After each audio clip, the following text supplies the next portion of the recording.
attendais. La douce surprise. Quel bonheur. Mais quelle tristesse aussi, car cela me rappelle ce dernier matin où vous m'avez embrassé avant de quitter le monastère. Vous savez bien que je vous aime, m'avez-vous murmuré pour essayer de me consoler. Oui, n'empêche que vous êtes partie. Oh, ma mère, ce n'est pas de ma faute. Vous le savez bien. Vous savez bien que c'est à cause de mon père si je suis partie. Bien sûr, bien sûr. Mais quand je suis à l'atelier, je ne peux plus y aller souvent, c'est vrai. Constamment, j'ouvre la bouche pour dire, comme autrefois, « Qu'est-ce que vous pensez de ça ?» Un silence noir me répond, et il me faut bûcher 2 fois plus alors que je suis 10 fois plus fatiguée. Car j'ai perdu l'âme de mon âme. Je n'ai plus mon petit Placide. Allons, ma chère mère Geneviève, consolez-vous, puisque je suis là, près de vous, et que je reviendrai, et que nous nous écrivons. Dites-moi tout de même, allez-vous longtemps continuer à m'appeler votre petit Placide? Oh, que voulez-vous? Je ne peux pas me résoudre à remplacer Mère Placida par Mademoiselle France Grave. Et puis c'est ma façon à moi de vous rappeler que le petit Placide en image, vous savez, celui qui se promène de par le monde d'une manière que ni vous, ni moi n'aurions jamais pu prévoir, était fait pour vous seul. Et que c'est à vous que revient, disons, la moitié des compliments qu'il s'attire, et il s'en attire, croyez-moi. Ah, je vous crois, mais dites-moi, jamais de critique. Bien sûr que si. J'en ai reçu des lettres scandalisées à son sujet, émanant de cornichons bien pensants. Qu'est-ce que j'ai entendu? Des caricatures incompatibles avec la dignité de la religion. Et ces plaisanteries, ces drôleries. Mais pourquoi? Et ces dessins, ces nez, ces pans de robes qui volent. Pauvres gens, pour qui la religion n'est qu'un solennel et tannant cataplasme, qui n'imaginent pas la joie, la liberté, la simplicité de la vie religieuse, et qui ne peuvent pas supporter la simplicité, la sincérité. C'est bien dommage, toutes ces critiques. De mon côté, j'ai entendu dire qu'un père bénédictin de Saint-Anselme, à Rome, avait été enchanté de ce petit livre. Il a même affirmé que c'était une synthèse de la vie monastique. Comme je vous l'ai dit, petit Placide en chair et en os, vous êtes responsable, au moins pour moitié, de petit Placide en image et de son succès. En voici d'ailleurs un nouvel exemplaire qui vous revient avec sa dédicace. Oh, merci, ma chère mère Geneviève, merci. Moi aussi, j'ai quelque chose à vous donner.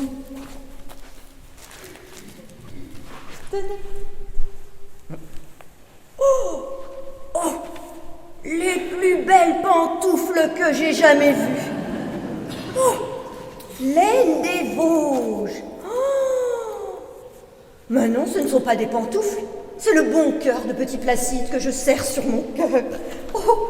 Je vais les mettre tout de suite à mes pieds, qui vont être étonnés de finir leur vie dans ce luxe. Et vous pensez bien qu'il n'y a pas que mes pieds qui vont avoir chaud. Magnifique. Et comme je suis bossue maintenant, j'en profite encore plus. Je peux passer mon temps à les contempler. Vous, moi, ma mère, vous n'êtes pas une ingrate. Tant de reconnaissance pour une paire de pantoufles. Regardez, j'ai autre chose pour vous. C'est une aquarelle que j'ai faite de Claire Joie. La petite maison que je viens d'acheter à la campagne, vous savez? Ouais, je savais. Sans connaître encore le nom. Claire Joie, c'est très bien. Que Dieu vous la garde toujours, cette joie. Non seulement celle des douces vacances, mais la joie profonde qui fait joie de tout. Eh bien, regardez ma mère, c'est pour vous. Merci. La couleur est jolie et juste, je crois, même si je ne connais pas du tout l'endroit. Seulement rappelez-vous que l'aquarelle est une peinture à l'eau et la vôtre est trop sèche. Prenez un gros pinceau, bien débordant d'eau, et allez-y. N'ayez pas peur si ça coule de tous les côtés. Et puis, pour bien travailler, il faut suivre un conseil que mon prof me répétait sans cesse. Clignez des yeux. C'est-à-dire? Fermez un œil complètement et l'autre à moitié, de sorte qu'il soit voilé par les cils. Voilà, c'est ça. En outre, et de temps en temps, faites-vous une lorgnette en fermant presque complètement une main et regardez le paysage que vous voulez peindre en l'isolant dans le trou de la lorgnette.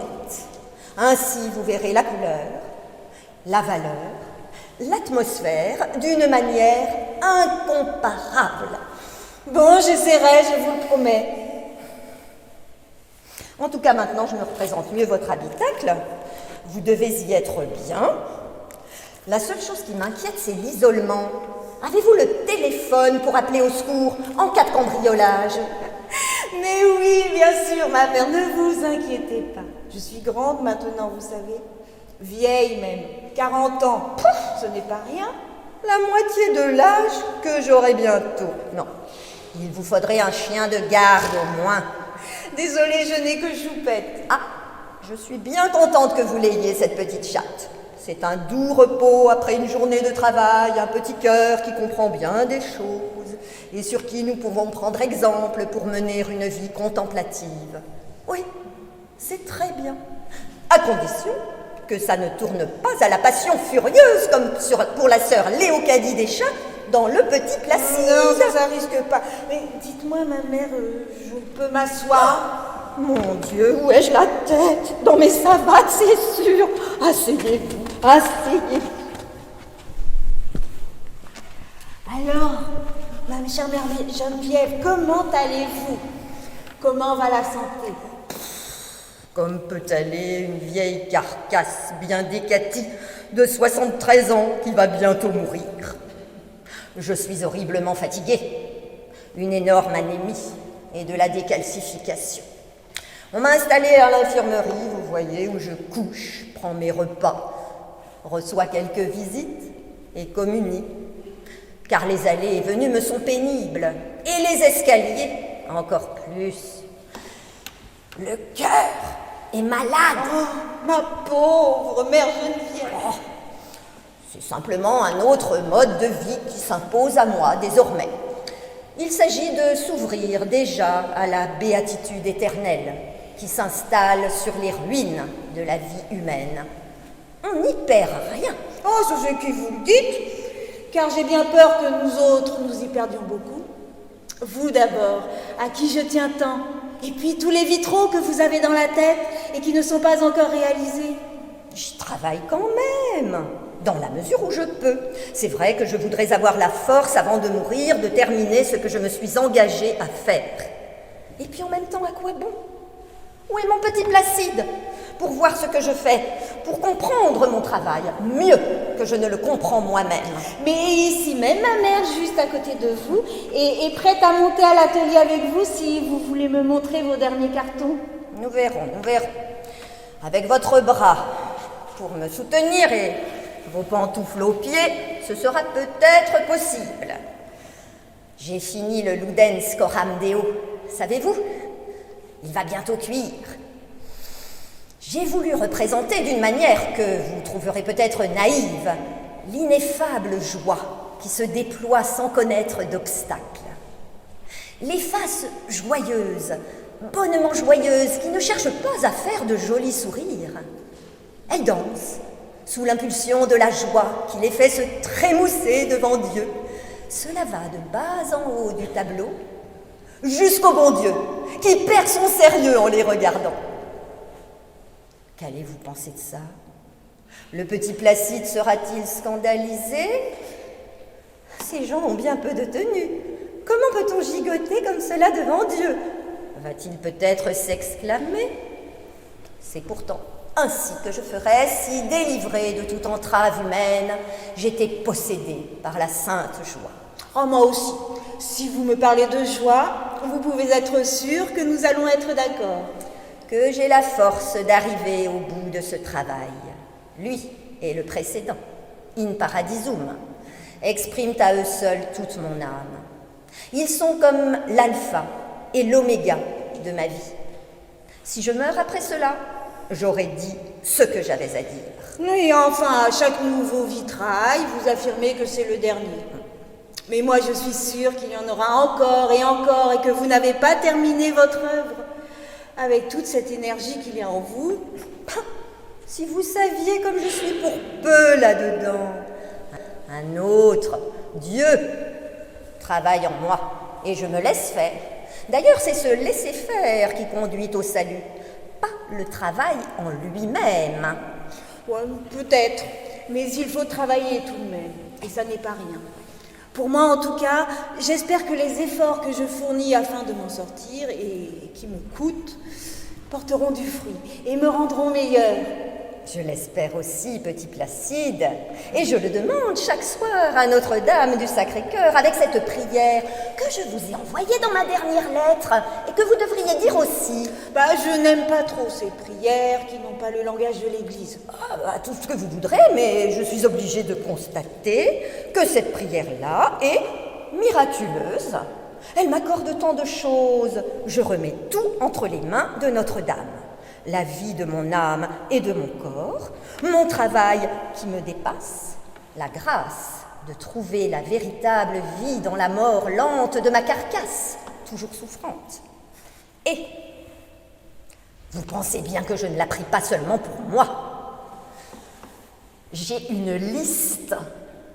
Il y a un petit Placide dont je lui rebats les oreilles, et les examens, et la santé, et le travail, et ceci et cela. Vous êtes trop bonne, ma mère. En tout cas, merci, car j'ai grand besoin de vos prières. Vous savez que je repasse bientôt, pour la seconde fois, l'examen de documentaliste. Oui, je suis bien déçue de votre premier échec. Mais vous le prenez comme il convient, sans vous laisser aplatir. Il est vrai que vous êtes jeune, dans la période ascendante de la vie humaine, la période active où il s'agit de produire quelque chose avec ses forces, où il faut obtenir un résultat. Pour moi, c'est le contraire. L'action, c'est de se laisser détruire. Le résultat, c'est d'être détruit entre les mains de Dieu qui s'installe à la place. Je ne vous dis pas que c'est agréable, facile à supporter, non. Je dis que Dieu met le doigt dessus. Vous insistez trop souvent sur ce qui nous sépare, ma mère. Moi, je préfère être attentive à ce que nous partageons. Cette joie, précisément, dont vous parlez si bien et qui m'est si chère, malgré toutes mes tribulations et mes misères. Vous avez raison, petit Placide, qui comprend comme je comprends et qui aime comme j'aime. Oui, la joie. Il est vrai qu'en moi, à la place de l'être humain qui s'effondre, la joie divine coule comme torrent. Oui, mon Dieu, il faut être devant cette situation pour comprendre ce que signifie ce oui. Oui, comme disait le petit Placide du livre. Quand je pense qu'il y a des gens qui s'imaginent que j'ai écrit cela pour amuser les enfants. En tout cas, ce livre m'amuse. Réellement, c'est que je suis encore à plus d'un titre, un petit enfant. Un peu le vôtre d'ailleurs, ma bonne mère. Cher petit chouchou. Enfin, vous ne comprenez quand même pas tout ce que je vis, la souffrance continuelle, la destruction lente de ma carcasse. Non, franchement, mon occupation maintenant est de souffrir et d'attendre la mort. Et j'expérimente même que c'est la seule occupation sérieuse de la vie. Oh, ma mère, n'est-ce pas du dolorisme? L'important, voyons, c'est d'aimer, pas de souffrir. Bien sûr, bien sûr. Moi aussi, je prie pour vous, vous savez. Mais quand je retourne dans votre église, je préfère contempler vos vitraux. Quelle merveille, tout de même, ma mère. N'est-ce pas extraordinaire que vous soyez quasiment parvenus à terminer cette œuvre gigantesque, malgré l'âge, la maladie, les souffrances? N'est-ce pas cela qui compte? Et cela n'est-il pas une occupation sérieuse? Les vitraux? Je m'en fous. Ça me plaisait. Ce qui compte, c'est ce qui ne me plaisait pas. Vous êtes terrible.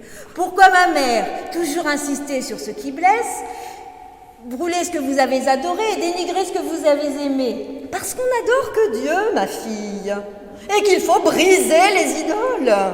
Enfant, je cassais déjà mes jouets, avec jubilation, et je coupais les cheveux de mes poupées. Jeune fille, Je salopais mes dessins, les noircissais si allègrement qu'on me surnommait la charbonnière. Puis, c'est mon père chéri dont j'ai brisé le cœur, hélas, en entrant au monastère. Ensuite, comme j'ai vite tordu le cou à toutes mes rêvasseries de glorioles artistiques, et les vacheries que j'ai faites aux sœurs, dès que je les sentais prêtes à devenir mes amies, exprès. Même vous, petit Placide, qu'est-ce que vous avez pris avec moi? Et si c'était la raison de votre départ? Voyons, ma mère, vous dites n'importe quoi. Vous savez bien que c'est à cause de mon père si je suis partie. Et certainement pas à cause de vous qui m'avez tant et tant donné. Votre vie du petit Saint Placide, par exemple. Vous avez beau me répéter que j'en suis à moitié irresponsable. Moi, je sais bien que c'est un merveilleux cadeau que vous m'avez fait. Et même le plus merveilleux cadeau que j'ai jamais reçu de quiconque. N'est-ce pas là la preuve flagrante que ce qui l'emporte chez vous, c'est votre envie de créer, de faire et de bien faire? L'envie de défaire plutôt, non. J'ai toujours aimé casser, histoire de redémarrer à zéro. Je me demande comment j'ai pu mener une vie contemplative avec une telle soif de destruction. Signe sans doute que c'est Dieu qui a tout fait. Ah, ma drôle de vie cabossée, dont chaque tableau pourrait correspondre en somme à la consommation d'une nouvelle rupture, à la démolition d'une autre idole. Drôle de bonne sœur, qui n'a cessé de délier, de défaire, de détruire. Rien de très édifiant, c'est le moins qu'on puisse dire. Arrêtez de grâce de vous accabler de la sorte. Qu'est-ce que je devrais dire, moi, avec mes tristes histoires de famille qui continuent de me ligoter et qui m'empêchent de faire quelque chose de bien de ma vie? Vous le savez, on reconnaît l'arbre à ses fruits. Et des fruits, il y en a plus chez vous que chez moi, c'est indéniable. Vous n'allez tout de même pas jeter au feu toute votre œuvre, vos vitraux, votre vie consacrée, votre si belle amitié avec le docteur Alexandre, notre bonne correspondance. Mais dites-moi, ma chère mère Geneviève, plutôt que de monter à l'atelier, si nous descendions pas à pas les marches de votre vie passée, si nous faisions le point ensemble, sur les démolitions selon vous, sur les bonnes et belles œuvres selon moi, qui l'ont émaillée. Si c'est avec vous, je veux bien essayer, mais alors dépêchons-nous, car il me reste sans doute peu à vivre avant le grand départ. Justement, ma mère, commençons tout de suite. Les aventures de Fifi Brin d'Acier, vous connaissez? Eh bien, ce n'est pas grave, parce que vous allez faire tellement mieux en me racontant les aventures de Geneviève Brisidor. Oh, ne me faites pas rire, petit Placide, c'est mauvais pour mon cœur. Bon, allons-y. La première catastrophe eut lieu aux Beaux-Arts de Montpellier en 1907. J'avais 19 ans.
Bonjour, mademoiselle. Monsieur, tout va-t-il comme vous le souhaitez? Oh, très bien, monsieur Courtine. Je souhaiterais parler à mademoiselle Gallois. Vous voulez dire notre charbonnière? Elle est là.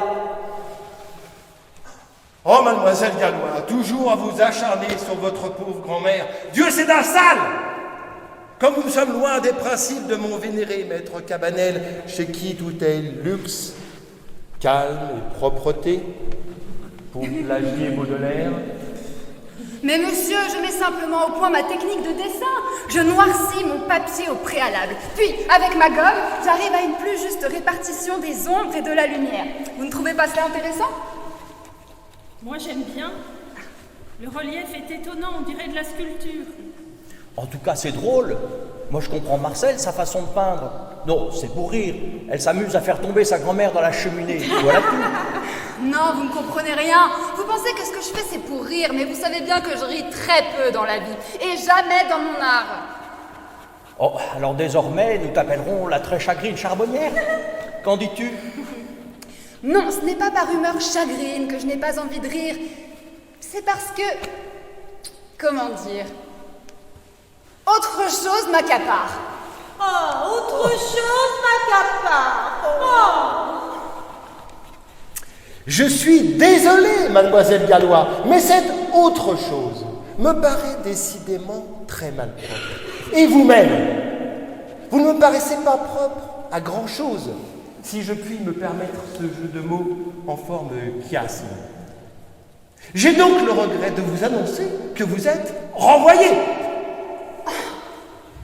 Et moi, monsieur Courtine, c'est sans aucun regret que je fiche le camp d'ici. Qu'est-ce que c'est que cette école complètement confite et aseptisée où on peut rien tenter, rien expérimenter? Je m'en passerai, c'est certain. Moi, j'ai besoin, voyez-vous, de pouvoir tout rater, tout déchirer et tout recommencer. Vraiment, votre petit art frileux et ratatiné ne m'intéresse pas. Et vos jeux de mots de gens de lettres de bas étage, encore moins.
Alors, Serette, tu n'as rencontré personne à Paris? Pas de mariage en perspective? Je veux devenir religieuse. Religieuse? Religieuse cloîtrée? Mais tu n'y penses pas. Tu es complètement folle. Voyons, calme-toi, Édouard. Et je n'en peux plus de cette vie, de toute cette médiocrité. Ce mot, médiocrité, je tremble en le prononçant. Je le trouve pire que le mot crime. C'est un mot, c'est une chose devant lesquelles, à mon avis, Satan lui-même reste étonné, car il n'a pas su atteindre ce degré dans le mal. Satan? Tu parles de Satan maintenant. Tu en es à ce degré de superstition? Voyons, Édouard, il ne s'agit pas ici de superstition. Ah bon? Mais elle-même n'arrêtait pas de s'en moquer de toute cette superstition, et du diable, et de Dieu, et de tout le Saint-Frusquin. Mais qu'est-ce qu'elle a pu dénigrer tout ça dans ses caricatures? Alors tu n'as donc pas remarqué, Édouard, que même en se moquant, Marcel s'intéressait de plus en plus à la religion? Ah non, vraiment, je n'ai pas remarqué. Pas plus que je n'ai perçu la moindre charité chrétienne, figure-toi, la plus petite once d'amour du prochain dans ses dessins. Parce que tout de même, Marcel, tu ne peux pas nier cela. Tes caricatures, plus c'était méchant, mieux c'était. Je me trompe? J'ai changé, papa. Je fais toujours des caricatures, mais je ne me moque plus des gens. C'est de la pitié que j'ai, me semble-t-il, pour toutes ces pauvres créatures plus ou moins mal adaptées à la vie et que la vie déforme et bossue comme un tas de casseroles en fer blanc entassées dans un coffre. Et c'est pour ça que tu veux, toi, t'enfermer dans un cloître. Mais un cloître, un coffre, où est la différence? Toi qui aimais tant la liberté, ta liberté. Ma liberté, papa, c'est de devenir religieuse. Quand je pense que notre amie Villette vient de me dire que tout ce que tu fais, aucune autre femme ne saurait rien faire de pareil. Quand je pense qu'il ne cesse de répéter en ce moment que tu es sur la bonne voie, et toi, tu veux liquider tout ça. Tout ça, ce n'est pas grand-chose. Mon travail, ma peinture, que j'ai tant aimé, pour lequel j'ai consacré ma vie, tout ça me dégoûte. Quand même, tu exagères. Tu aurais pu devenir célèbre, une grande artiste peintre. Mais si tu savais comme je me fiche de la célébrité, mon pauvre petit frère. Mais enfin, c'était tellement prometteur, tu n'as pas le droit. Non, je t'ai interdit de faire cela. C'est du gâchis, du suicide, ni plus ni moins. Tu ne peux pas dire cela, Édouard. Ma chérie, sache tout de même que je n'ai jamais demandé que tu sois religieuse, moi. Tu aurais pu te contenter d'être une jeune fille bien pieuse. Une jeune fille bien pieuse. Je me demande ce que c'est qu'une jeune fille bien pieuse. En tout cas, c'est un sport qui ne semble pas fait pour moi. Une jeune fille, puis une femme, puis une mère. Non, et non, ce n'est pas ma vocation. Ah, ce n'est pas ta vocation. Et l'art, ce n'est pas ta vocation non plus. Mais avoue-le que le problème, c'est que tu ne veux pas faire d'efforts, que tu es paresseuse. Avoue-le. Mademoiselle préfère se tourner les pouces en égrenant son chapelet plutôt que se fatiguer à tenir son pinceau. Oh, je ne peux plus travailler, papa, mais ce n'est pas parce que je suis paresseuse. C'est parce que autre chose m'appelle. Si tu savais ce que c'est que l'ordre bénédictin, papa, cette beauté, cette dignité, cette noblesse, tout en retenue, en justesse, la beauté du geste liturgique, tu n'as pas idée. Viens avec moi, rue Monsieur, tu comprendras, s'il te plaît. Mais c'est du théâtre, tout ça, des simagrées. Toi qui m'étends la vérité, je ne peux pas comprendre. Si je tenais celui qui t'a endoctriné, je l'étranglerais de mes mains. Édouard, il ne s'agit pas nécessairement d'endoctrinement. Ta fille peut s'être convertie sincèrement. Mais non, elle est dans l'illusion. Son monastère de la rue Monsieur, son ordre bénédictin, c'est un anachronisme. Une épave échappée au naufrage d'un autre âge, réduite à l'état de curiosité pour consoler les âmes romantiques, en attendant de périr. Non, c'est un organisme vivant qui vit normalement et qui trouve partout et en tout temps les conditions de vie qui lui conviennent. C'est la graine de Saint-Benoît, papa, elle est comme ça. Partout où elle pousse, elle fait ses chants, elle tourne son visage vers le ciel, elle réduit tout l'effort de la vie à l'accomplissement de cette petite phrase du catéchisme: nous sommes créés pour connaître Dieu, le servir et l'aimer. C'est pourtant vrai ce que dit le catéchisme. Peut-être, mais franchement, Marcel, tu crois que c'est utile à quelque chose, la vie contemplative? Mais l'utilité, je m'en moque. La vie contemplative, c'est le plus pur reflet de la vie divine qui se puisse voir sur terre. Le monastère bénédictin est l'oasis où se posent les chansons du paradis. Ces divines chansons qui nous révèlent notre destinée bienheureuse et nous y attirent. Me dis plutôt une prison. Mais non, une fenêtre! Une fenêtre ouverte sur le ciel, par où entre l'air respirable, le parfum de Dieu, par où on peut rencontrer Dieu. Regardez Dieu. Mais tu dis vraiment n'importe quoi. Tu ferais mieux de considérer ta carrière artistique avortée. Quel gâchis, Marcel, quel gâchis! Tu ne peux pas dire cela, Édouard. Et pourtant, je le dis, ce sera mon dernier mot. Gâchis! Et maintenant, laissez-moi seul, je ne veux plus vous voir.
Je peux entrer, mon père?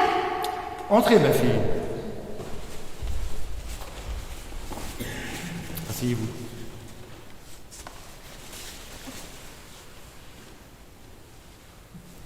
Je vous dérange? Mais non. Comment cela va-t-il? Mal, très mal, mon père. Je ne me remets pas de ce que vous m'avez dit le mois dernier. Allons bon. Mais qu'est-ce que je vous ai dit? Eh bien, lorsque je vous ai confié que je voulais devenir religieuse, Oui. vous m'avez dit de me contenter d'être oblate. En effet, ma fille. Car je pense que vous avez plus besoin de contraintes intérieures qu'extérieures. Vous supporteriez mal la règle. Vous vous étioleriez. Mais non, c'est impossible, mon père. Les bénédictines de la rue Monsieur, c'est déjà toute ma vie, et c'est pour la vie, je le sais. C'est une longue histoire désormais, et pas très dévotement commencée d'ailleurs. Je vais vous la raconter. Lorsque j'ai eu 21 ans, mon cher papa m'a amenée à Paris pour me faire étudier. Il m'a logée dans une pension de famille peuplée d'étudiantes, un milieu athée ou indifférent.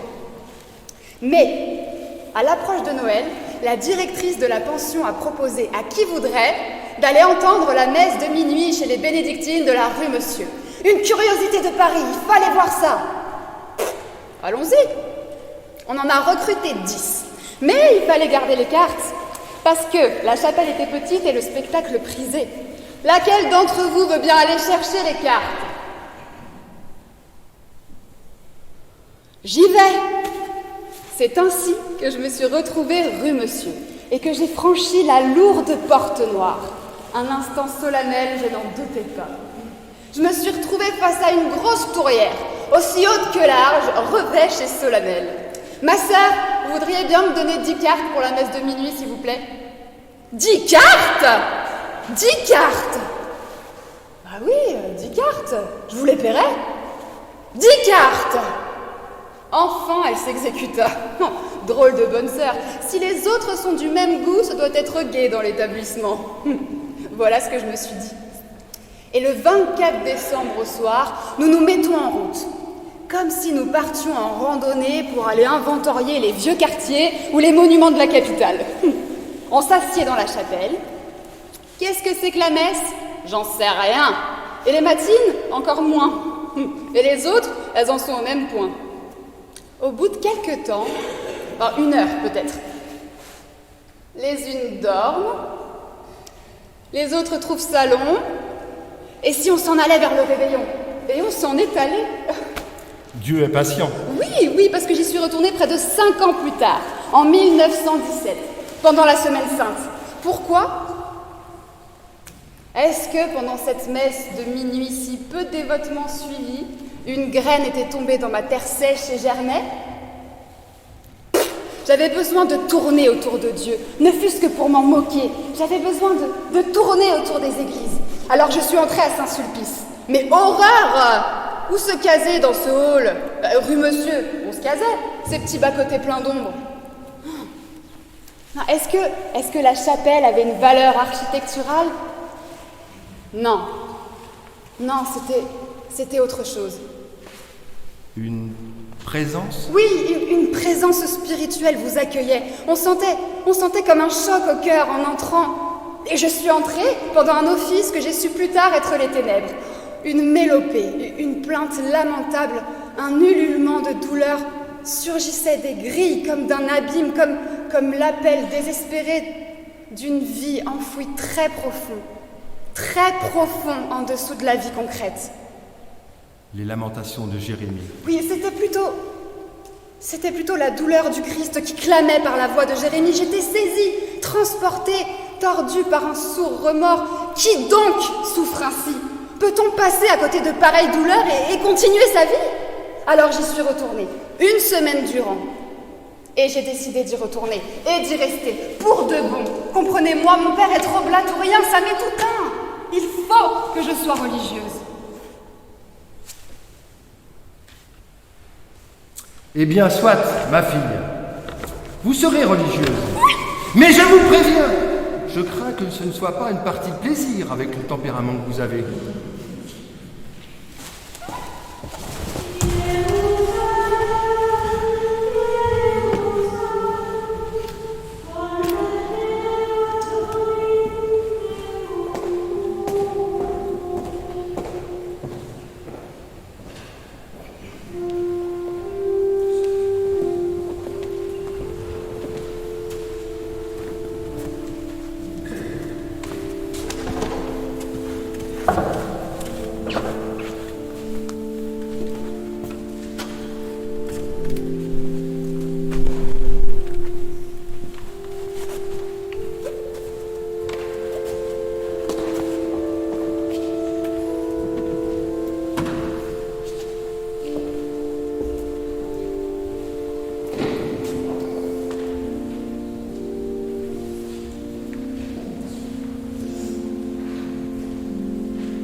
De notre très révérend Père Saint-Benoît au chapitre 6 du silence.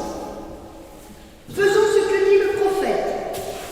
Je me surveillerai pour ne pas pécher par ma langue. J'ai mis une garde dans ma bouche. Je me suis tue.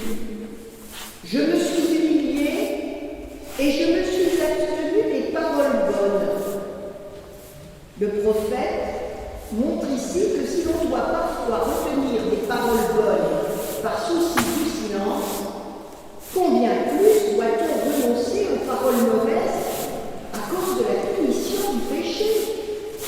Donc même s'il s'agit de propos bons, sains et édifiants, en raison de l'importance du silence, on accordera rarement aux disciples parfaits la permission de parler, car il est écrit, dans le flot des paroles, tu n'éviteras pas le péché. Et ailleurs, la mort et la vie se trouvent pas de la langue. Il revient dans les kilomètres de parler et d'enseigner, se taire et écouter, qu'on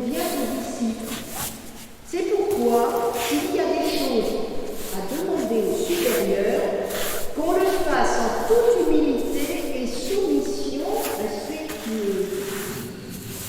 Quand on passe ici, aux paroles frivoles ou qui provoquent le rire, nous les condamnons et bannissons à tout jamais et en tout lieu.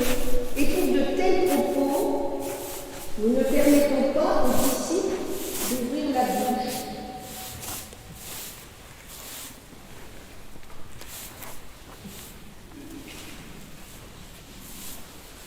Épousseter, frotter, balayer. Ah, j'en ai assez de ce travail sale, idiot, répétitif, fatigant. Je préférerais, je ne sais pas moi, garder des petits moutons dans la prairie. Pas vous, ma mère? Ah oui, allez-y voir, il y aura le grand méchant bélier qui vous roulera par terre. À chaque fois que vous chercherez un emploi selon votre propre volonté, vous y trouverez un bélier pour vous rouler par terre. Il n'empêche, c'est tellement vain de faire le ménage. Et puis, c'est tout le temps à recommencer. Et imaginez, ma mère, une guerre, un bombardement, et pouf, tout s'envole en fumée, balai compris. Et la poussière, n'en parlons pas. Ah, c'est certain, ma sœur. Tu es poussière et tu redeviendras poussière. Sauf que l'amour que nous mettons dans notre travail, lui, ne mourra jamais. Souvenez-vous de ce que Dombès nous disait il y a quelques années quand il nous donnait ses merveilleux enseignements. Je me souviens. Il allait même plus loin que vous. Il allait jusqu'à dire que dans chaque acte de la vie, quel qu'il soit, nous pouvions fabriquer du divin. Bon, ce qui voudrait dire que là, toutes les deux, en faisant le ménage, en balayant à qui mieux, nous fabriquerions du divin. Bon, pourquoi pas, tâchons de nous en persuader. Oui, enfin, si je suis sûre, pour ma part, qu'on peut balayer avec amour, je n'irai pas jusqu'à dire qu'ainsi on fabrique du divin.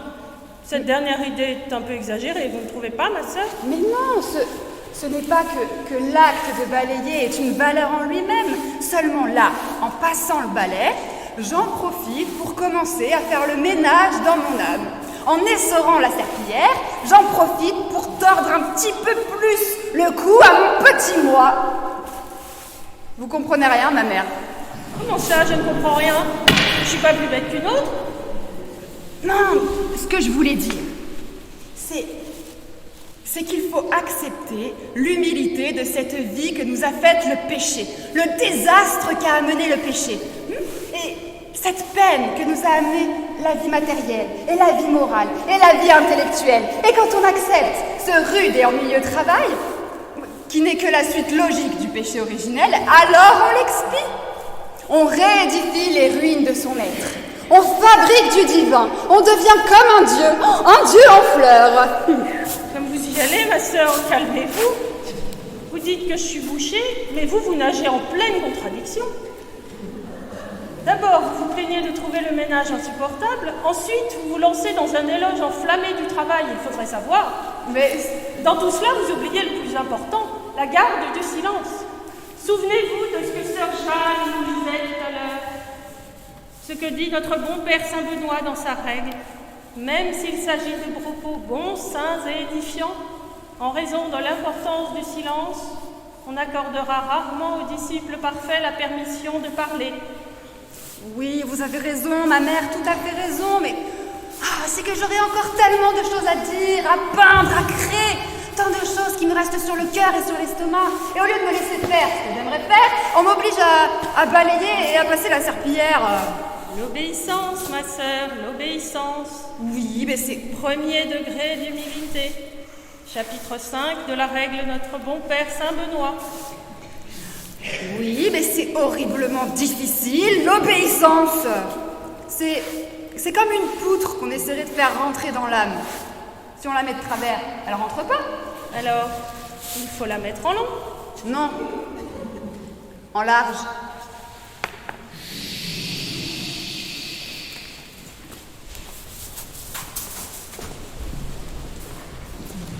Oh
entrer ici?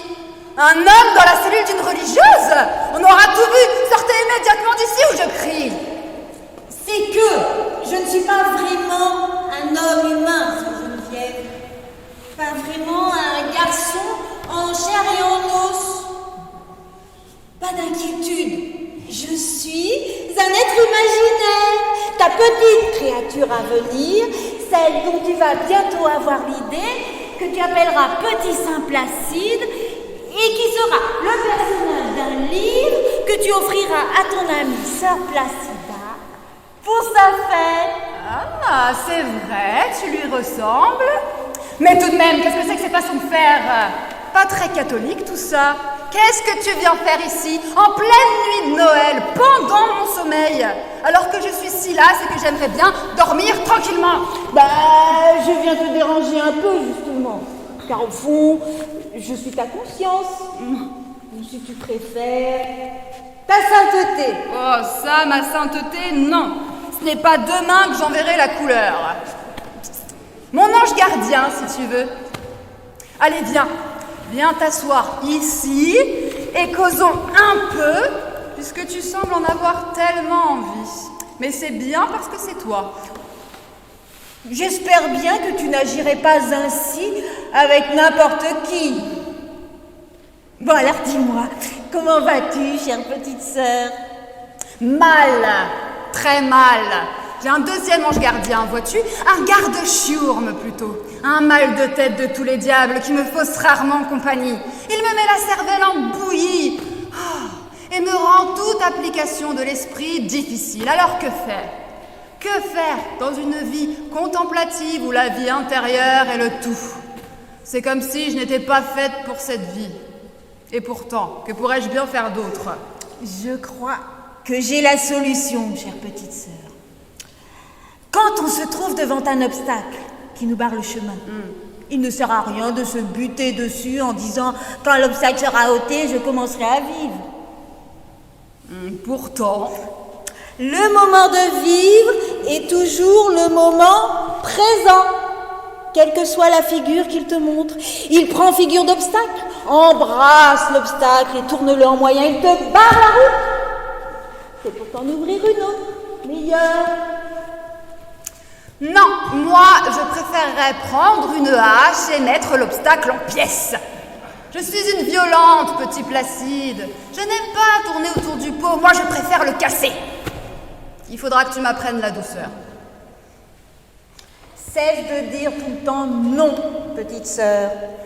Moi, quand j'ai appris à parler, et malgré les supplications et menaces de maman et nounou, je n'arrivais pas à dire autre chose que oui, oui. Et quand à 2 ans, mes parents m'ont emmenée au monastère, un peu inquiet toutefois à cause de mon infirmité de langage, le révérendissime père Don Saint-Benoît leur a dit, quand bien même il ne saurait en toute sa vie dire autre chose que oui, eh bien, sufficit etiam bene, ce qui signifie ça suffit, et même c'est bien.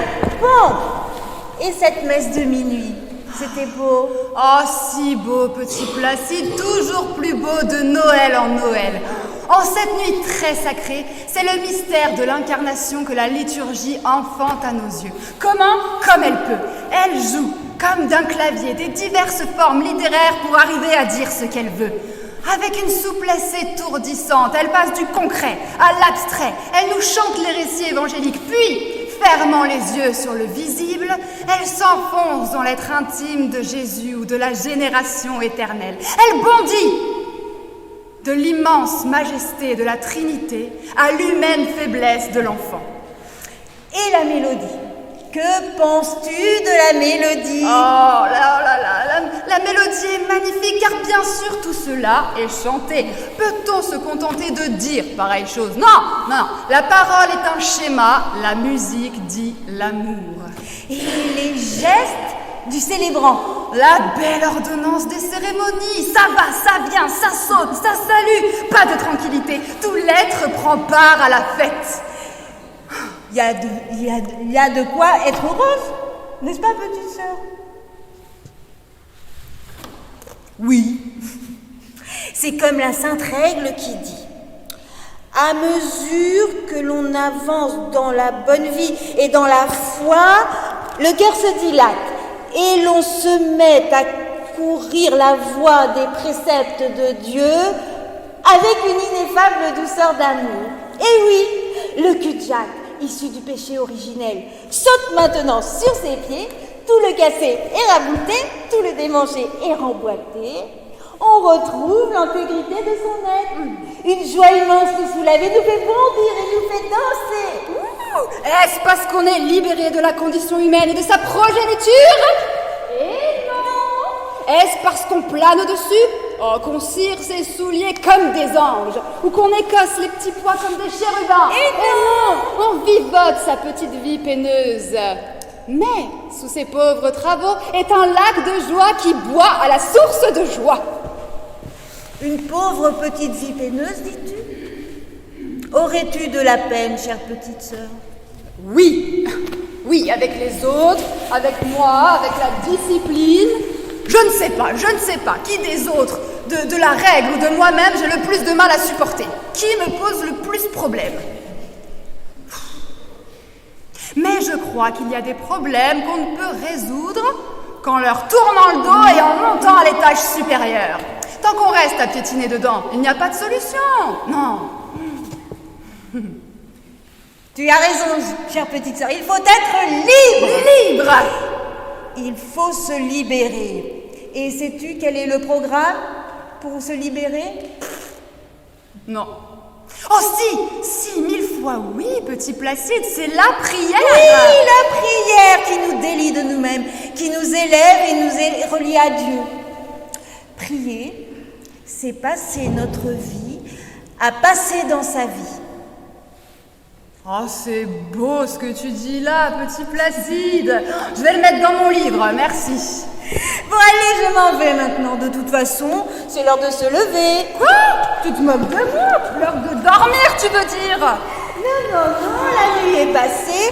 C'est l'heure des matines, puis de la messe de l'aurore, puis de la messe du jour de Noël. Sœur Geneviève, dormez-vous, dormez-vous. Sonnez les matines, ding-dong, ding-dong. Très drôle, vraiment très drôle.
Et vous, Mère Emmanuelle, qu'avez-vous à confesser?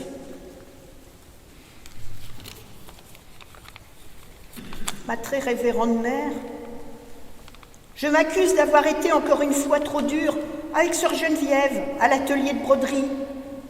Je l'ai traitée de brouillon. Je me suis emportée. J'ai même eu la tentation de la gifler. Mais aussi, qu'est-ce qui lui a pris? De saccager un ornement sous prétexte que je lui disais que c'était mal brodé. Mais qu'est-ce qu'elle fait ici? Elle n'est pas à sa place. Voyons, Mère Emmanuelle, c'est le chapitre des coupes, pas celui du jugement d'autrui, ni des règlements de compte. Et vous, sœur Geneviève, qu'avez-vous à dire?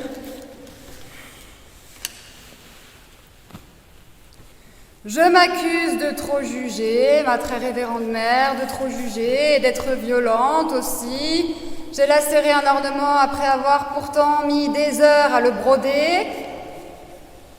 Mais il faut dire que Mère Emmanuelle avait complètement dénigré mon travail, m'avait traîné dans la boue, humiliée, bafouée. À vrai dire, je n'en peux plus de toutes ces années de brutalité physique et morale, d'humiliation, de faux rapports, de scènes furieuses, d'efforts persévérants pour empêcher ma profession et me faire chasser, de contraintes. Allons, ma fille, calmez-vous. Voici ma décision. Désormais, sœur Geneviève, vous ne travaillerez plus à l'atelier de broderie avec Mère Emmanuelle.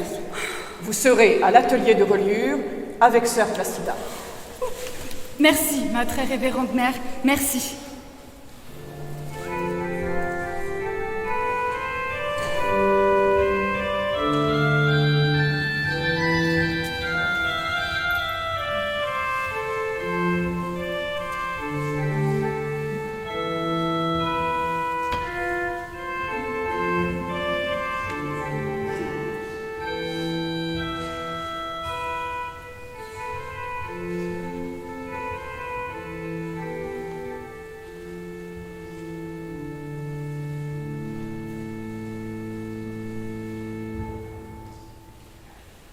Je peux entrer, ma mère?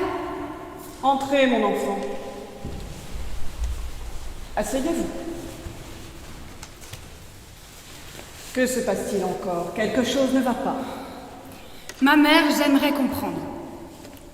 J'ai pris l'habit, j'ai commencé mon postulat le 21 septembre 1917. J'ai pris l'habit le 20 mars 1918. Je devrais donc faire profession. Pourquoi ne m'en parlez-vous pas? Patience, ma fille. Dites-vous bien que vous n'êtes pas ici pour faire ce que vous voulez. Il s'agit de faire la volonté de Dieu. Le temps n'est peut-être pas encore venu pour vous d'être professe. Mais c'est injuste, ma mère. Mais pourquoi sœur Angèle, qui a commencé en même temps que moi et qui est une vraie mijaurée, a-t-elle fait profession, elle, le mois dernier? Pourquoi?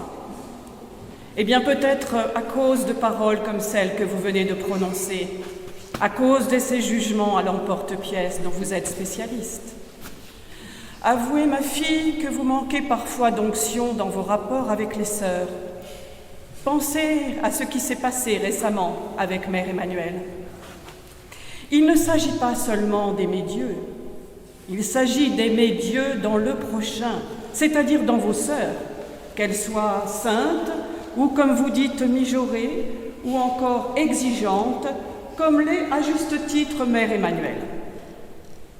Mais il n'y a pas de mais qui tienne, ma fille. Vous êtes à l'école de Saint-Benoît, au service de notre Seigneur. Il vous faut renoncer à votre volonté propre et me faire confiance. Soyez assurés que je ne veux que votre bien et votre sanctification. Mais c'est tellement difficile pour moi, c'est comme si je n'étais pas faite pour cette vie. Ma pauvre enfant, mais bien sûr que si, vous y arriverez. Laissez seulement le temps et surtout la grâce faire leur travail dans votre cœur. Et puis, obéissez.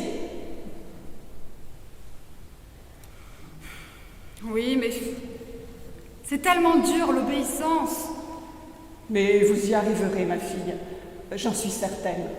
Mais peut-être reste-t-il quelque chose en vous d'un peu trop artiste? Vous savez bien, ma mère, qu'en entrant au monastère, j'ai renoncé à toute activité artistique. Bien sûr, mais il y a les activités artistiques que l'on peut effectivement laisser de côté, et puis il y a l'état d'esprit qui leur est associé, et qui peut demeurer lors même que l'on a abandonné ces activités. Priez, ma fille, renoncez à votre volonté propre et à tout désir de gloire, et même de reconnaissance artistique. Oubliez le monde et ses artifices, et puis obéissez. Et maintenant, allez en paix.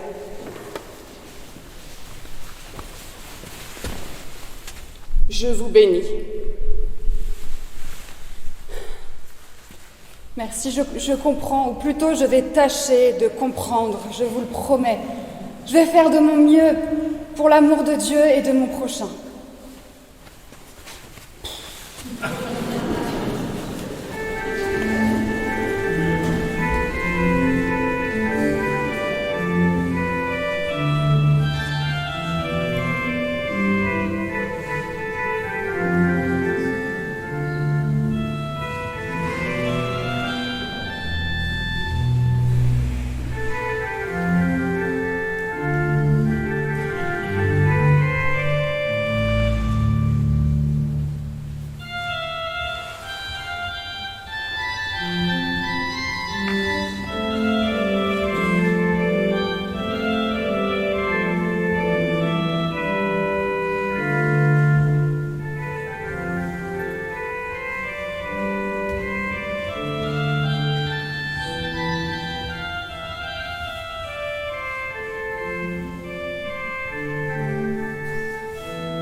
Entrez, ma sœur. Asseyez-vous. C'est une chance que vous ayez demandé à me voir. Je m'apprêtais justement à vous convoquer. Que se passe-t-il? Quelque chose ne va pas? Ma mère, je n'en peux plus. Vous le savez. J'ai commencé mon postulat en 1917, pris l'habit en 1918. J'aurais dû devenir professe 3 ans plus tard. Mère Raphaël n'a pas voulu et elle a continué de refuser d'année en année. Cela va faire bientôt 15 ans, ma mère, que je demande chaque année à prononcer mes vœux et qu'on ne m'autorise pas à le faire. Je suis au courant de cette pénible situation, ma fille. Il y a hélas toujours eu dans la communauté une majorité de sœurs qui s'opposaient à vos vœux. Cela n'a jamais été mon cas, sachez-le. Et pourquoi cette opposition? Je me sens écrasée comme un caillou, prise dans un engrenage, ayant des vœux valables jusqu'à quel point? Et qui m'oblige à quoi? Je n'en sais rien, et personne n'en sait rien. Je remplis toutes les obligations de la vie religieuse. Je suis propre à tout, sauf à devenir religieuse. Je le sais bien, ma fille. Dès lors que je suis devenue abbesse, je me suis promis de tenter de trouver une solution. C'est tellement injuste, ma mère. Pour les autres sœurs, c'est tout le contraire qui se passe. Elles ne sont bonnes qu'à dire des mots et ensuite à se faire la plus commode des vies bourgeoises. Et moi, je suis exclue de la profession parce que je ne leur ressemble pas. Ma pauvre enfant, comme vous souffrez. Mais ne perdez pas courage. J'ai pris conseil très récemment auprès d'un canoniste qui m'a dit que votre situation n'était pas régulière. Pas plus que celle de sœur Marthe. Il s'agit pour vous deux de choisir. Quitter le monastère ou refaire un noviciat, puis une profession triennale et enfin des vœux perpétuels. Sœur Marthe, à qui j'en ai parlé hier, a choisi de partir. Et vous, ma sœur, que pensez-vous faire? Mon Dieu, ma mère, vous savez bien que je ne peux vivre qu'ici. Vous savez bien que j'ai trouvé mon lieu, ma vie, même si tout est tellement difficile. Je suis heureuse, sœur Geneviève, que vous restiez parmi nous. Si vous nous aviez quittés, nous aurions perdu une âme de feu et une artiste de talent. J'en suis convaincue. Mais Pensez à la miséricorde, ma sœur. Pensez-y. Tâchez de faire plus attention à vos sœurs, à vos jugements et à vos réflexions sur vos sœurs. Et vous pourrez bientôt prononcer vos vœux, je vous le promets. Maintenant, allez en paix, je vous bénis.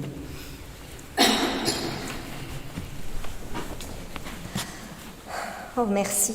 Merci, ma mère, et pardon. Pardon pour toutes mes faiblesses. Je vais m'appliquer, je vais essayer pour l'amour de Dieu, pour l'amour de vous et de toutes mes sœurs.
repasse, et tu repasses, et elle repasse. Nous repassons, vous repassez, et elle repasse. C'est le repassage permanent de notre vie de moniale. Repassage du linge, et des années, et de la règle. Je l'aime, ce temps passé, repassé ensemble, mes sœurs. Il fait bon, il fait chaud. Oui, c'est le psaume 132 que nous avons chanté au graduel dimanche dernier. Qu'il est bon, qu'il est agréable pour des frères d'habiter ensemble. C'est comme un parfum qui de la tête descend sur la barbe d'arbre. Dimanche dernier et déjà tant d'autres dimanches. Il est bon aussi ce repassage des psaumes qui nous aide à rentrer toujours mieux dans leur univers. J'aime cette répétition. Vous avez raison, ma sœur. C'est sans doute la figure de style préférée de notre Seigneur lorsqu'il écrit le livre de nos vies. Il sait bien qu'il n'y a que ce moyen pour nous faire comprendre les choses. Répéter, répéter. Et pour nous les faire goûter aussi. Oh oui, vous connaissez, ma sœur, ces bonbons qu'on suce longtemps et qui s'ouvrent tout d'un coup et versent dans la bouche leur liqueur exquise. Les paroles des psaumes sont ainsi. On les dit longtemps sans comprendre et un beau jour elles s'ouvrent et versent leur substance divine. C'est comme le verset du psaume qui dit « Ouvre la bouche et je la remplirai ». Dieu parle. Et nous, mes sœurs, nous nous taisons. Oh, c'est sœur, j'oublie toujours. Mon Dieu, allons, ensevelissons-nous vite dans le silence et la prière.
Ça y est? Enfin les vœux? Oui, petit Placide, ça y est, et quelle joie! C'est une aurore qui s'est levée. J'ai dit promito in perpetuum, et ensuite suscipe, et ensuite je me suis prosternée pour les litanies comme une boule errante qui trouve enfin son trou. Je me suis jetée sur le tapis. Il n'y avait plus de sœur Geneviève, il y avait un atome noyé dans Dieu, océan de joie. Deo gratias. Deo gratias, petit Placide, et dire que c'est fait, que c'est irrévocable. L'unique chose convoitée, je l'ai, et qui me l'ôtera? C'est bien vrai, chère petite sœur, que le monde s'écroule, plus rien n'importe. Nous avons tout. Nous ne sommes plus rien. Oh, petit Placide, 20 ans que j'attends cela. Mon âme jubile, elle cabriole en moi et me fait perdre l'équilibre.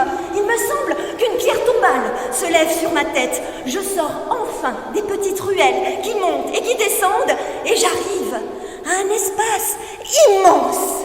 Le Seigneur t'a rendu ton héritage. Il a déchiré le vieux sac de ta chrysalide et t'a revêtu des ailes de la joie. C'est une vie nouvelle qui se révèle. Je sors d'un cachot. J'éprouve une plénitude, une jubilation, un espace illimité devant moi et une joie toujours croissante. Attention, tu vas tomber. Asseyons-nous là et causons un peu, chère petite sœur. C'est bon, en effet, de vivre auprès de Dieu. On clapote comme dans un bain. De quelque côté que l'on se tourne, c'est lui. L'âme s'imbibe. Je ne sais comment. Dieu fait tout, en qui s'est remis entre ses mains. L'oraison est comme une bouillie dans laquelle je suis submergée. Il suffit d'ouvrir la bouche et elle entre. De quelque côté que je me tourne, j'en trouve toujours différente et indiciblement suave. Mais il faut garder la bouche ouverte. Voilà le difficile. Car si souvent on reste fermé, impénétrable à Dieu, on sent ce courant divin circuler autour de soi, mais pas une goutte n'entre. Oui, car l'humanité a toujours mal d'un côté ou de l'autre. Mais la joie monte comme une aurore irréductible qui mange la nuit. Il ne s'agit pas de ne pas souffrir. Il ne s'agit pas d'être heureux en ce monde, non. Il s'agit d'une sorte d'alchimie intérieure qui fabrique de la joie divine avec de la souffrance. C'est la voie de l'abandon. Il n'y a plus qu'à s'emmitoufler dans la prière. L'abandon, c'est la jeter en pleine mer de l'océan divin sans regard, ni à gauche, ni à droite, ni devant, ni derrière. Oui, mais il va bien falloir continuer à se décarcasser, en faire le plus possible avant de mourir. Il y a tant et tant à faire dans notre nouvelle abbaye de Limont. Tuiles, briques, vitraux. Quel chantier! Ne t'inquiète pas, chère petite sœur, et laisse là ta propre action. Tombe de tout ton être dans la joie. Voilà le tout. La véritable vie commence pour toi. Et quel est le programme de cette nouvelle vie? C'est la joie. Je t'annonce la joie, chère petite sœur. Tu as raison, petit Placide. Mon âme exalte le Seigneur. Exulte mon esprit en Dieu, mon Sauveur.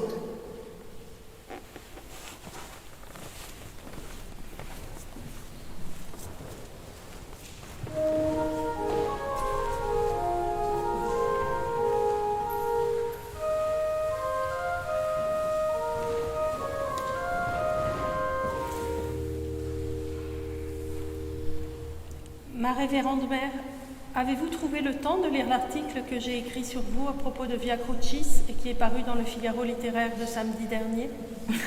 Non, chère madame, je suis désolée. Nous ne recevons pas le Figaro littéraire ici. Il y a tant d'autres choses à faire, plus urgentes et plus édifiantes, que de lire le journal. J'imagine en outre que ça ne serait pas très bon pour l'humilité. Ce doit être un tissu de compliments, plus ou moins mérités, plutôt moins que plus. Mais pas du tout, ma mère. Ce n'est pas long. Je peux vous le lire, je l'ai apporté. Oh, c'est trop d'honneur que vous me faites. Enfin, si vous y tenez. Le titre d'abord. Marie Laurencin découvre chez les bénédictines un talent à la Goya ou à l'Albert Dürer. L'article ensuite.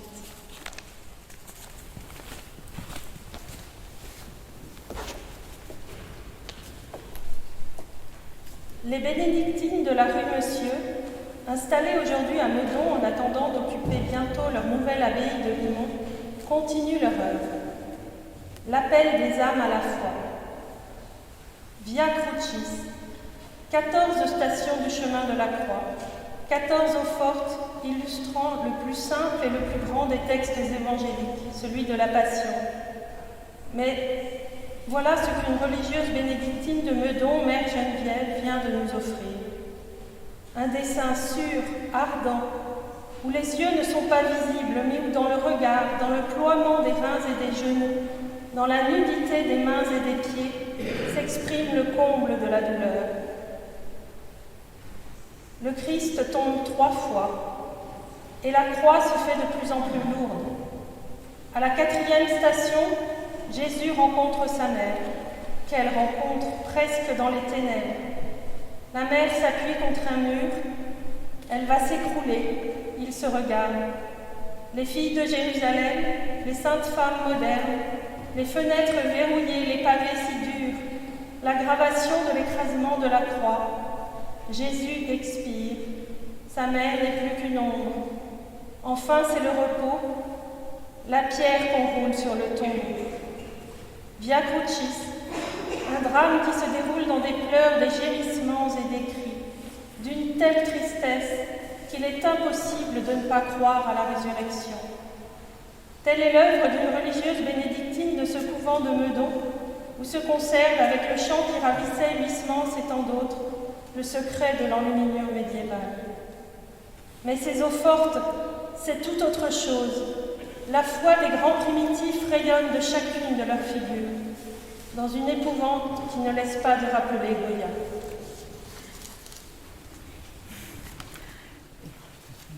Merci, chère madame, mais les grands primitifs, Goya, là vous me flattez, car je ne m'en suis pas particulièrement inspirée, non, j'ai simplement voulu parler de la souffrance. Cette souffrance qui nous écartèle et nous malmène et nous chalute. dire que ça ne servait à rien d'essayer de lutter là contre. Il faut se laisser aller. Dieu mène le train. Il faut mariner dans la marinade de la souffrance lorsqu'elle se présente. Voilà ce qui est fécond. Et lorsqu'après après la tempête se lève la radieuse lumière d'un soleil tout neuf, il faut le boire par tous les pores du corps et de l'âme, avec un être tout neuf. Car c'est Dieu que l'on boit à pleine bouche. Mais ce n'est pas dans Via Crucis, cela vient après. Je comprends, ma mère. Et mon article ne trahit pas du tout votre pensée, je trouve. Ce qui est fort dommage, c'est que tous ne saisissent pas aussi clairement ce que vous voulez faire. Il n'est pas nécessaire que ce que nous faisons soit compris. L'essentiel est de trouver ce que Dieu veut. Et je tâte au fond de moi-même pour le trouver, comme on tâte le mur d'une pièce obscure pour trouver la prise de courant et enfoncer le machin dedans. Et quand j'ai trouvé cela, je suis en tranquillité. Je vous admire, ma mère. J'aime votre absence totale de complaisance et de mièvrerie, votre rejet de tout culte des apparences. C'est vrai que dans Via Crucis, je suis à peu près arrivée à exprimer ce que je voulais exprimer, à sortir de la gangue de mensonges qui enserre le monde chrétien et l'art sacré, ou soi-disant. Le Christ et Marie n'ont pas connu le mensonge. Ils sont sortis tout purs du sein de Dieu, sans passer par le péché originel. Ils ont traversé la vie sans être défigurés par le maquillage, le fabricage, le tarabiscotage, la tartufferie, le conformisme, la civilisation. Ils ne peuvent pas être spectaculaires. Ils ignorent totalement le monde qui les regarde. Merci, ma mère. Merci pour vos paroles et pour votre œuvre. C'est moi, chère madame, qui vous suis reconnaissante pour votre attention, si bienveillante. Je n'en mérite pas tant, croyez-moi.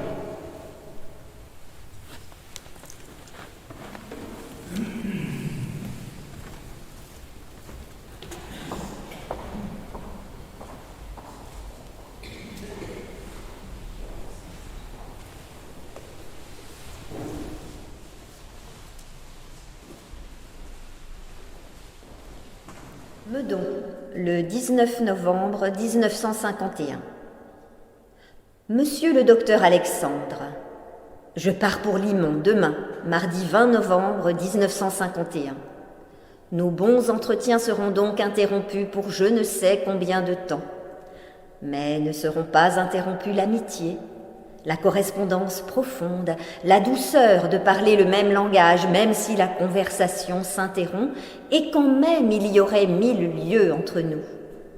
J'appuie mon travail sur cette compréhension qui comprend tout ce que je fais, mieux que je ne le comprends moi-même, et qui comprend le secret qui est sous ce travail, l'union intime entre Dieu et la vie. Union infrangible et d'où l'art découle rigoureusement. Le chambardement du déménagement à Limon est le prélude du déménagement définitif pour la vie éternelle qui est si proche. Cela s'impose sans cesse à ma pensée et transforme la base de toute action. Les choses prennent leur sens vrai. Au revoir, cher monsieur le docteur, bien à vous en notre Seigneur. Paris, le 21 novembre 1951. Ma très révérende mère Geneviève, vous écrivez bien justement que ce déménagement fait penser au grand départ, qui n'est pas loin pour moi. Quand cet avant-dernier dimanche, après la très belle messe de Saint-Martin, j'ai lu à la porte l'écriteau annonçant que cette grand-messe était la dernière en cette chapelle de Meudon, je suis rentré bien triste à la maison. Puisse la miséricorde m'admettre au paradis pour que j'entende encore la musique des anges, les voix, l'orgue, qui avait, à la place que j'occupais habituellement, une incomparable résonance. Quand les parloirs seront ouverts à Limon, prévenez-moi et nous irons vous faire visite. revoir ma révérende mère, je me recommande et ma famille à vos prières. À vous très respectueusement et très amicalement.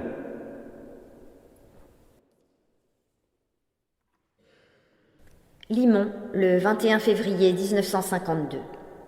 Monsieur le docteur, c'est entendu, pour le dimanche au coulis, 16 mars, je crois. Nous pourrons nous voir.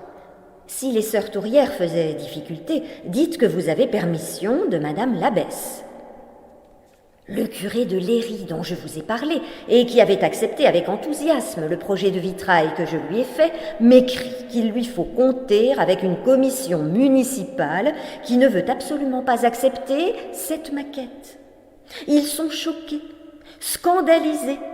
Le pauvre curé encaisse tout seul les avanies et injures qui me sont destinées. Il ne veut même pas me dire jusqu'où ça est allé. La figure de la Sainte Vierge et les figures des anges, horreur! Et la figure de la Sainte Trinité, il faudrait adoucir, humaniser. Le curé me transmet les doléances, il n'y peut rien. Et moi, que vais-je faire planté dans ce grabuge? Colloquer des têtes de coiffeurs sur ce dessin primitif, réduit à sa plus simple expression? Est-ce possible? Qui pourra résoudre ce douloureux problème, à savoir pourquoi l'immense majorité du monde catholique, d'un monde soi-disant voué à une vie d'ordre spirituel, est radicalement incapable de percevoir quelque chose au-delà de la vie des sens. L'art chrétien est un signe qui évoque une réalité qui le dépasse, c'est une parabole. Pourquoi cette réalité divine ainsi évoquée est-elle un objet de haine pour les catholiques? Nous en recauserons, bien à vous, en notre Seigneur. Paris, dimanche 2 mars 1952. Ma révérende mère, votre lettre m'a fait très grand plaisir. Ce que vous me dites au sujet des déboires du curé de Léry à propos du vitrail de l'Assomption, que j'ai grand désir de voir, me peine toutefois, en ne m'étonnant qu'à demi. Toute ma vie, j'ai été scandalisé par l'oblitération du sens du beau, sens plus rare encore que celui du bien, et par les injustices de la mode. On nous rappelait, le mercredi des Cendres, la prière d'Adolphe Villette, qui parle de ces multitudes qui n'ont ni yeux ni oreilles, mais une bouche pour huer les vrais artistes. De trop rares connaisseurs commencent à comprendre vos œuvres, mais leur nombre grandira peu à peu, et ils ne vous oublieront plus, car la mode n'est pour rien dans leur admiration. Ma révérende mère, à bientôt. Ne perdez pas courage et montrez-nous dans quelques jours de belles œuvres qui nous feront longtemps penser et prier. Limont, le 30 septembre 1952. Cher monsieur le docteur, le premier vitrail pour Limont est chez Le Verrier, en cours de montage. Si vous êtes rentré à Paris, aurez-vous le temps d'y aller voir? Vous me direz votre impression. J'attends qu'il soit posé ici pour donner un autre carton au Verrier. Quelle sera la réaction de tous ces vers sous la lumière? Je veux non pas une peinture immobile, mais un frétillement, un pépillement continuel. Le vitrail parle plus par la lumière qu'il capte que par le sujet même qu'il représente. Dans cette architecture aux lignes nues, il est un trou immatériel, comme l'œil dans le visage, aussi mobile, changeant que l'architecture est immobile. Voilà ce que je voudrais. Et j'attends avec un peu d'anxiété pour voir ce qu'il en est. Croyez, cher monsieur le docteur, à ma respectueuse affection.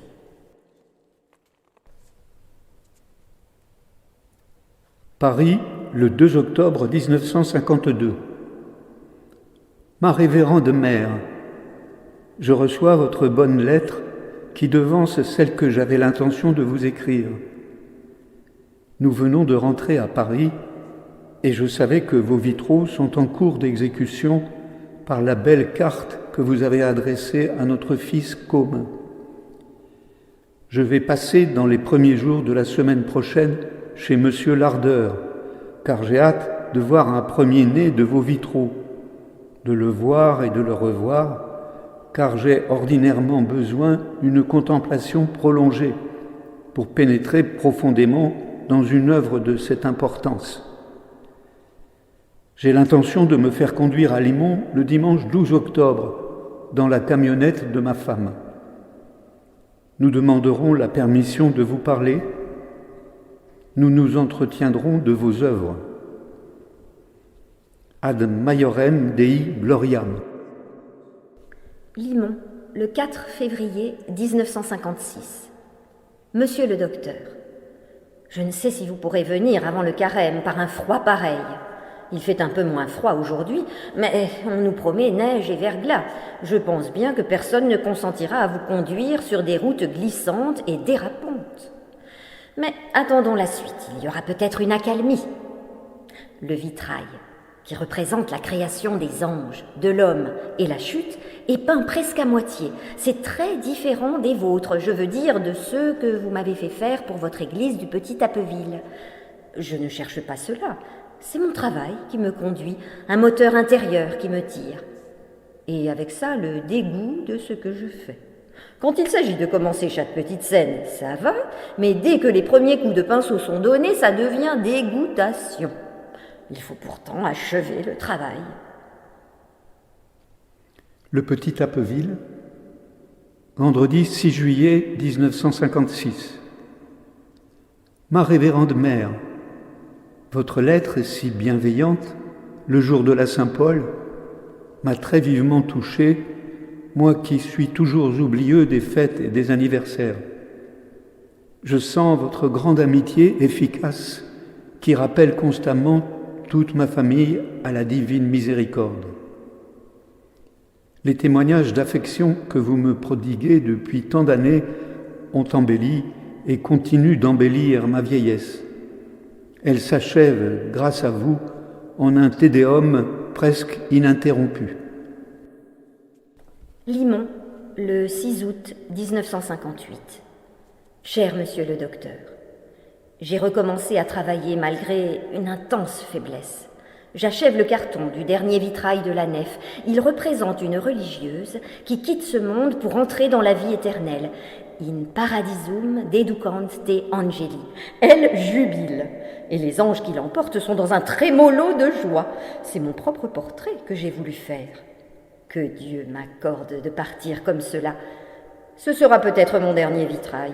Tant mes forces déclinent, il me faut un effort énorme pour tout et je souffre tout le temps, étant toujours dans un état anormal. J'aimerais que vous voyiez à l'atelier la moniale qui monte au ciel. Ne vous attendez pas à voir une demoiselle mystique. Sa face toute ronde rutile d'une joie trépidante. C'est une âme saine, pas de dépression nerveuse. Elle n'est pas maniaque, toquée, exaltée. C'est l'équilibre et le bon sens même. Je ris en pensant à ce que ça va produire de scandale. Nous rirons ensemble, n'est-ce pas? Les anges qui la conduisent ont un sourire ouvert jusqu'aux oreilles. Ces gens-là ont dépassé le stade des réflexions profondes. Ils nagent dans la radieuse et éternelle enfance. Oh mon Dieu, que je meure ainsi, je vous prie. Au revoir, cher ami. Nous sommes tout à fait cœur à cœur pour le temps et l'éternité. Paris, le 27 octobre 1958. Ma révérende mère, votre chaude amitié, ce cœur à cœur pour le temps et l'éternité, m'ont réconforté moralement. J'avais passé une nuit très mauvaise et je n'ai pas encore repris mes forces après 3 jours à la chambre, au repos complet. Je ressens donc parfaitement les troubles qui vous affligent. Cet état de langueur rebelle à tout effort en particulier. Chez moi, c'est la vieillesse qui fait de jour en jour des pas de géant. Je ne m'en plains pas, je trouverais plutôt que cela ne va pas assez vite. Cependant, je voudrais encore voir votre œuvre, qui, je l'espère bien, ne sera pas la dernière, même si elle préfigure le sort qui vous attend. cette assomption parmi les anges que la foi vous permet d'espérer. Ma révérende mère, vos œuvres, exécutées dans un crescendo admirable, ont embelli et ennobli les derniers jours de ma vie. Elles me donnent un avant-goût de la vraie joie. Je n'aurai pas trop de l'éternité quand enfin je l'aurai atteinte pour en louer, pour en bénir notre Père.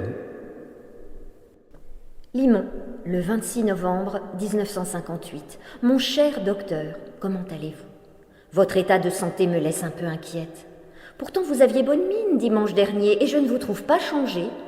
Vous comprenez qu'il faut faire notre dernier petit bout de chemin ensemble, pas plus vite l'un que l'autre. Pour moi, ça ne va guère. La maladie de cœur que j'ai depuis longtemps se manifeste par une oppression qui me rend encore plus difficile tout effort. Je me traîne difficilement. Cependant, le vitrail in paradisum est monté dans l'atelier. Il ne manque que quelques coups de pinceau avant de le cuire. Quand je n'y serai plus, il vous restera là ma dernière pensée, mon dernier élan vers Dieu. La pensée humaine est bien peu de chose. Au dernier moment, elle doit disparaître pour laisser place à la vie divine. C'est pourquoi la moniale et les anges qui la conduisent ont un rire enfantin dégagé de nos conceptions cérébrales. Que verrons-nous? Que supporterons-nous? Quelle sera notre joie? Mystère. Une seule chose est sûre. Dieu fait bien ce qu'il fait.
Je suis mère Mechtilde, la mère abbesse.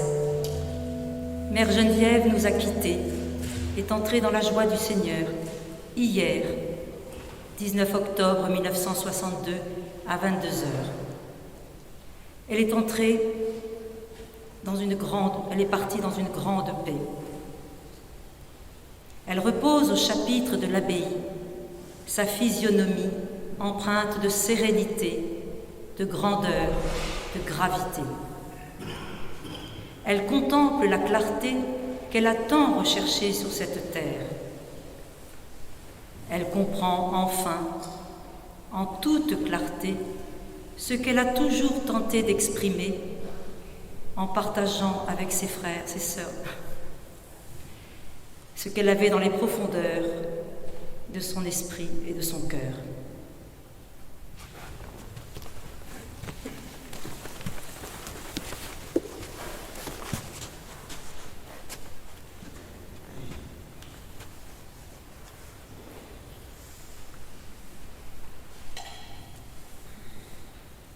Je suis Paul Alexandre, le docteur Alexandre, l'ami de Mère Geneviève. J'ai reçu hier soir une dépêche de Mère Abbesse m'annonçant que vendredi, au début de la nuit, Mère Geneviève était entrée dans la paix du Seigneur Maintenant, elle repose au chapitre. J'ai sous les yeux une des œuvres poignantes de Mère Geneviève. C'est une religieuse défunte avant la cérémonie des obsèques, étendue sur le dos, entre 4 cierges, le visage doucement incliné à gauche, les mains jointes sur sa poitrine, où est posée la charte de sa profession. Elle est couronnée de roses, comme elle l'était ce jour-là.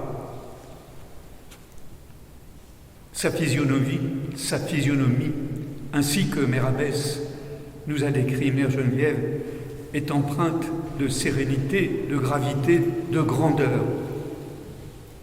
De sa belle écriture, Mère Geneviève a écrit un texte de Paul Claudel. Je l'entends comme si ses propres lèvres le murmuraient à mon oreille. Le temps de la pénitence est fini, fini la nutrition de la divine nourriture au triple banquet, le banquet eucharistique, le banquet de la parole révélée et la communion à cet autre message de Dieu qu'est toute la création.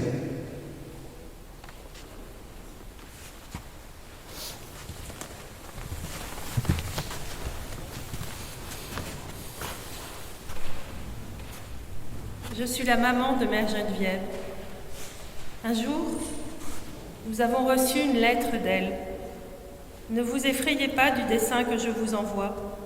C'est une sœur qui vient de partir pour l'éternité. Elle est couchée au chapitre sur une civière et sa charte de profession est posée sur elle. Cela donne fort à réfléchir. La pensée de paraître devant Dieu en tenant le papier où sont écrits les terribles vœux que l'on a faits donne le frisson. Car ces vœux ont de telles exigences qu'on ne peut savoir si on les remplit parfaitement ou non. C'est plutôt non.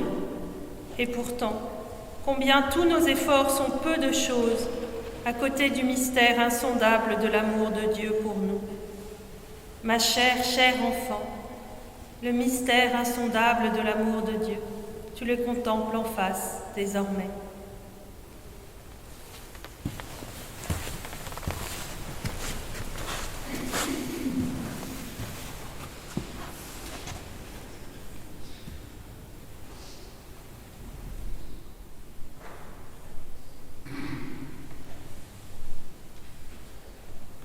Je suis Villette, l'amie de la famille.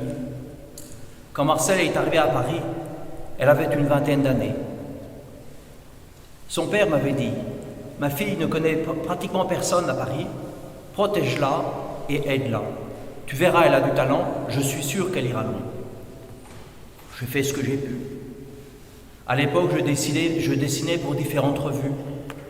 Le Chat Noir, le Boulevard, l'Indomptable, le Rire. Et j'avais plutôt bien réussi dans la satire avec légende, un genre qui était très à la mode. Alors, bien sûr, je l'ai engagée à se lancer là-dedans. Et elle était douée. D'emblée, j'ai été conquis par tout ce qu'elle faisait.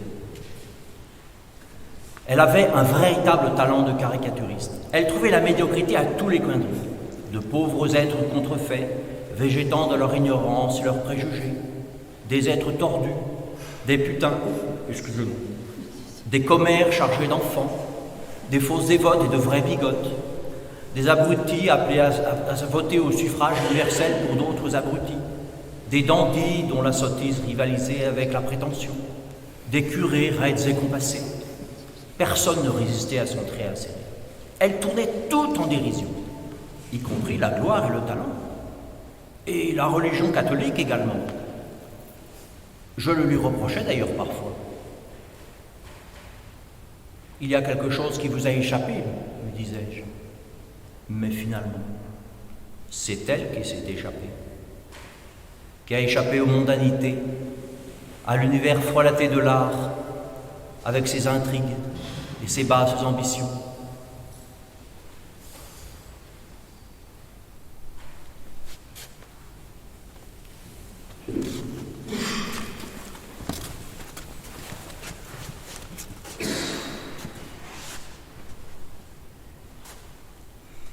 J'étais sœur Placida, la sœur très aimée, pour qui Mère Geneviève a fait le petit Saint Placide.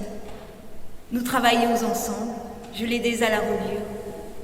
Elle n'était pas toujours très commode, mais nous nous aimions tant.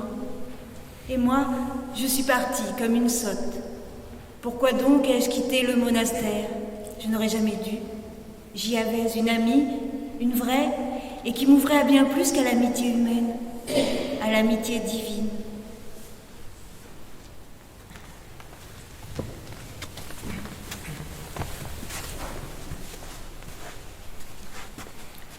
Elle m'appelait sa chère mémère.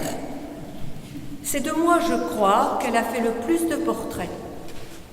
Nous nous comprenions bien toutes les deux, sans même avoir besoin de parler. À ma mort, elle s'est tracassée pour obtenir que des messes soient dites pour le salut de mon âme. Ma chère petite Marcelle, que j'accueille aujourd'hui dans les demeures éternelles.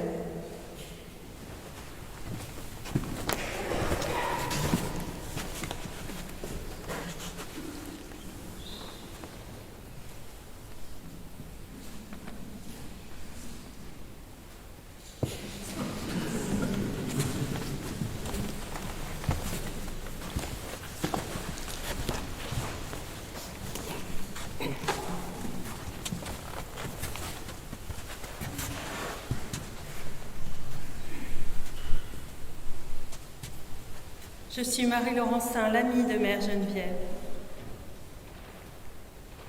J'avais peur de la souffrance et je suis morte dans d'affreuses douleurs. Mère Geneviève, elle, a toujours été plus forte que la souffrance, plus forte que la mort aussi, dont elle parlait facilement. Je suis heureuse. Nous allons poursuivre au ciel nos bonnes causeries.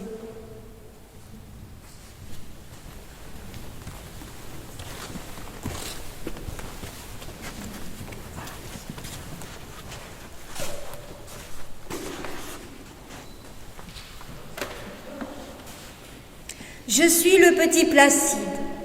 Je viens dire à ma chère sœur Geneviève ce qu'elle m'a dit à la fin de ma vie. De ma vie imaginaire, de ma petite vie de papier. Tu vois, sœur Geneviève, ce que c'est que la messe? Le retour plénier au Père. Tu souffrais en assistant à la messe et en communiant de te sentir encore toi-même en face de Dieu. Il te manquait la mort.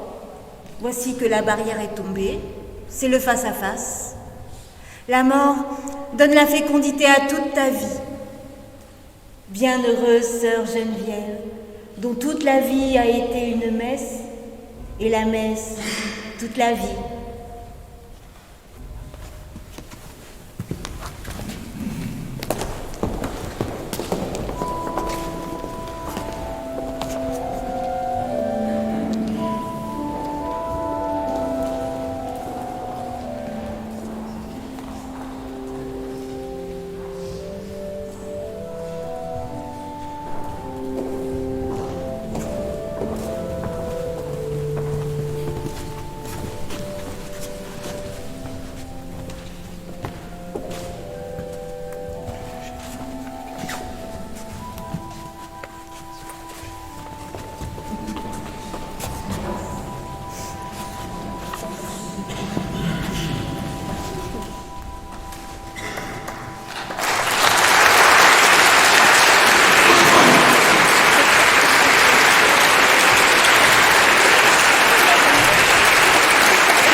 Merci d'être venu et d'avoir tenu bon pendant 2 heures. 2 heures. pour ce spectacle. Je tiens à vous remercier. Je tiens aussi à remercier nos chères sœurs de Limont qui ont bien voulu nous prêter leur abbaye et puis l'église qui est le lieu le plus intime, le plus sacré pour jouer du théâtre. Ils nous ont fait confiance et j'avoue que ça nous touche tous beaucoup. Je remercie aussi les choristes, les 3 choristes qui se sont jointes aux sœurs pour chanter, et puis Philippe Lenoble qui est l'ancien chef de chœur de la cathédrale du Mans et qui est venu de bien loin pour nous accompagner, nous soutenir et nous faire chanter.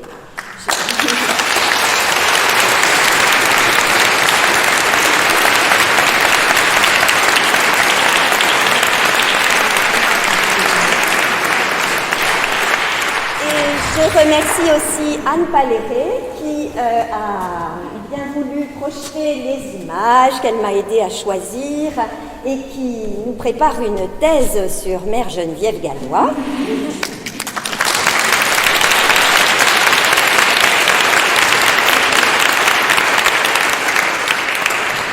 Je remercie notre cher metteur en scène, Charlène Loher.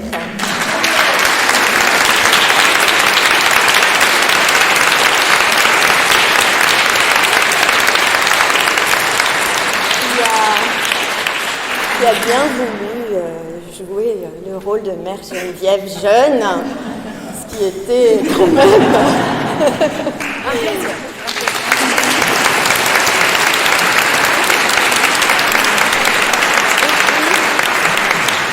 Et puis bien sûr, je remercie toute la troupe d'amis, de comédiens, de voisins, d'amis de Limont, qui ont accepté de jouer, de rentrer dans cette aventure, ce qui n'était quand même pas gagné.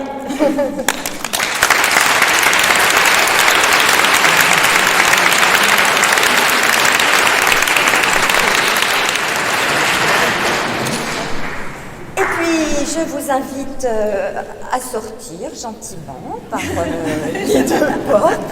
Et on va venir... en tout cas le metteur en scène et moi. Les autres ont beaucoup de choses à ranger, on va les laisser faire. Et juste le temps d'enlever notre voile.